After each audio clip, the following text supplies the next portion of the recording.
Qubadlı rayon icra hakimiyyətinin təşkilatçılığı ilə Sumqayıt şəhəri 19-cu məhəllədə 1992-ci il avqust ayının 6-sında Qubadlı rayon Qaracalı kənd inzibati ərazi dairəsi üzrə nümayəndəliyindən 1-ci Qarabağ müharibəsi zamanı torpaqlarımızın müdafiəsi uğrunda qəhrəmancasına şəhid olmuş 9 nəfər hərbiçimizin əziz xatirəsinə hazırlanmış xatirə barelyefinin qarşısında rayonun Qarağac kənd sakini Qarabağ müharibəsi şəhidi Quliyev Qabil Orucoğlunun 60 illik yubileyi ilə əlaqədar tədbir keçirildi.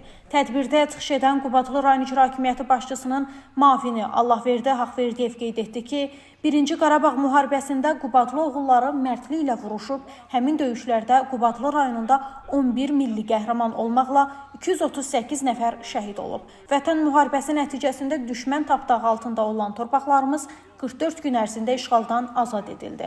Digər çıxış edənlər şəhidimizlə bağlı öz xatirələrini bölüşərək qeyd etdilər ki, şəhidlərimizin ailələri həmişə dövlət tərəfindən diqqət mərkəzində olub. Sonda şəhidimizin qardaşı Qorxmaz Quliyev göstərilən diqqət və qayğıya görə Ali Baş Komandan Prezident İlham Əliyevə, 1-ci vitse-prezident Mehriban Əliyevaya minnətdarlıqlarını bildirdi. Bildirək ki, Quliyev Qabil Orucoğlu 1966-cı il aprel ayının 5-də Zəngəzur mahalı Qubadlı rayonunun Qarağac kəndində anadan olub. 1992-ci ilin əvvəlində o könüllü olaraq Milli Ordu sıralarına daxil olub. 1992-ci il avqust ayının 6-sında qəhrəmancasına şəhid olub. Allah bütün şəhidlərimizə rəhmət eləsin.